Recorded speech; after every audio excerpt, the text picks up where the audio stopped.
Actualité à l'étranger avec Olivier Ravanello qui est déjà sur le plateau. Olivier, on va revenir ensemble sur cette deuxième nuit d'extrême tension à Los Angeles, en Californie. Plusieurs rassemblements ont tourné à l'affrontement entre les forces de l'ordre et des opposants aux expulsions de migrants. La conséquence, c'est que Donald Trump va envoyer 2000 membres de la garde nationale. C'est une première depuis la mort de George Floyd il y a 5 ans. Avant d'en parler, voici la correspondance de BFM TV à Los Angeles. Elle est signée Henri Arnaud.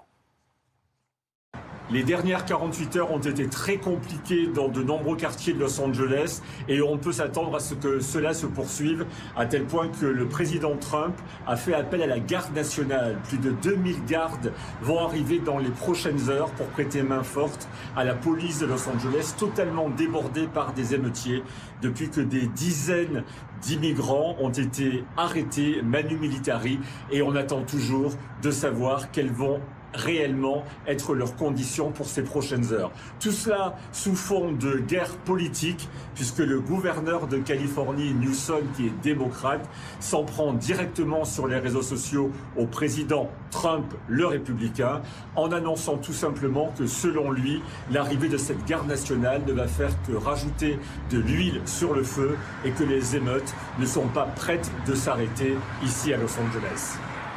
Et avant l'analyse d'Olivier sur le plateau, on va accueillir ensemble Fanny Wegscheider. Bonjour Fanny.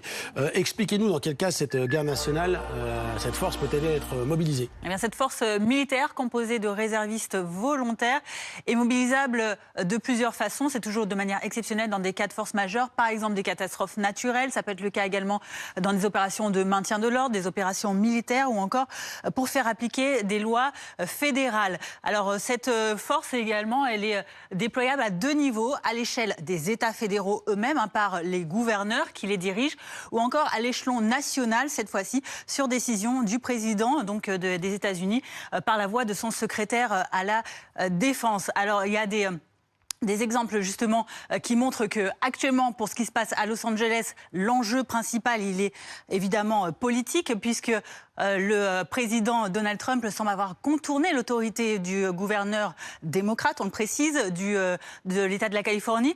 Le président qui avait publié récemment sur son réseau social, le gouverneur de Californie, Gavin Newsom, en faisant un jeu de mots sur son nom. Son vrai nom, c'est Newsom, comme ça veut dire ordure en anglais.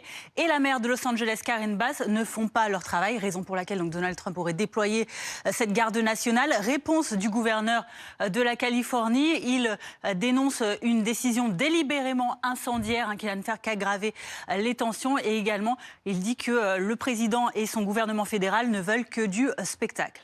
Fanny, pour quel type d'intervention la garde nationale a-t-elle été récemment mobilisée ? Alors il y a évidemment, donc on le disait, ces mobilisations donc pour ramener l'ordre. C'était le cas en janvier 2021, dernièrement après l'assaut pro-Trump du Capitole à Washington, ou encore en juin 2020 lors des émeutes après le décès de George Floyd, cet Afro-Américain tué par un policier à Los Angeles déjà, donc c'était en Californie également, et en 1992, toujours en Californie, après les émeutes qui avaient eu lieu après le verdict lié à l'affaire Rodney King, cet automobiliste afro-américain qui avait été tué par des policiers.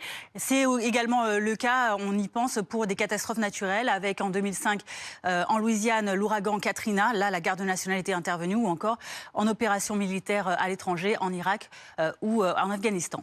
Merci beaucoup Fanny Wegscheider. Bonjour Olivier Ravanello. Bonjour. Consultant politique international BFM TV. Est-ce que c'était nécessaire ? C'est en tout cas symbolique ?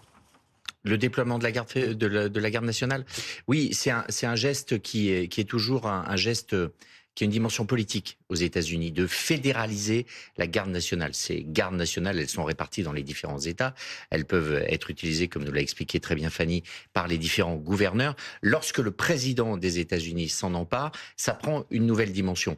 Évidemment, ce qu'il y a dans l'esprit des Américains, c'est que ce sont des unités qui sont utilisées quand les moyens de la police ne suffisent plus, donc quand il y a un risque d'émeute extrêmement important, mais aussi pour rétablir le calme selon les valeurs américaines.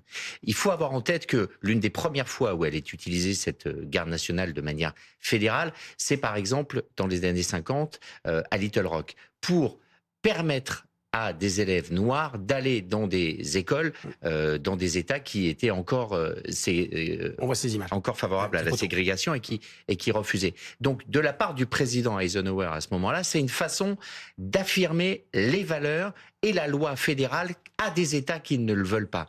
Ce qu'on va vivre avec Trump, c'est l'inverse en quelque sorte sur le fond, mais sur la forme la même chose. C'est-à-dire un président américain qui, en utilisant la garde nationale et en la fédéralisant, va vouloir certes envoyer le message qu'on rétablit l'ordre, mais on rétablit l'ordre selon les valeurs prônées par Trump, c'est-à-dire l'expulsion des migrants qui n'ont rien à faire ici. Alors sur le fond, justement, on y vient, merci pour la transition, Oli, on parle d'expulsion de migrants illégaux. Quand on parle de migrants illégaux aux États-Unis, on parle de pans entiers de l'économie, on parle de dizaines, de centaines de milliers de personnes, on parle aussi, qu'on soit président démocrate ou républicain, d'expulsion. Barack Obama, c'était 2 ou 3 millions d'immigrants illégaux. Qu'est-ce qui explique que là, ça se cristallise à ce point et ça se crispe à ce point à Los Angeles? Parce que vous êtes dans un État, et a fortiori à Los Angeles, dans une ville, qui est entrée politiquement en résistance depuis l'élection de Trump.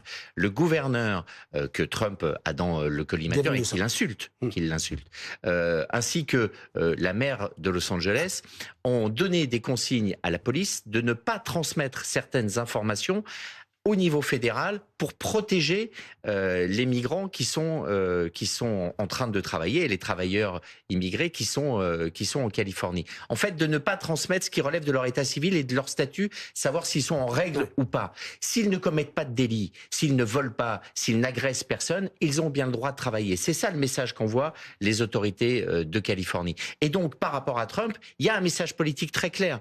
On n'est pas dans la même Amérique que Trump. Et ce sont ces deux Amériques qui, là, sont en train de s'affronter de manière extrêmement violente. Le niveau de violence des prises de position et des déclarations des responsables politiques des uns et des autres montre bien à quel point ce pays est fracturé et montre aussi ce qui est peut-être assez inédit avec Trump, à quel point ce président a décidé d'être le président d'une partie de son pays, en opposition avec l'autre partie de son pays. Là où la plupart du temps, un président en effet fait campagne dans un camp et après se met dans une posture qui est normalement celle de la sienne, en effet d'être le président de tous. Trump assume qu'il n'est pas le président de tous.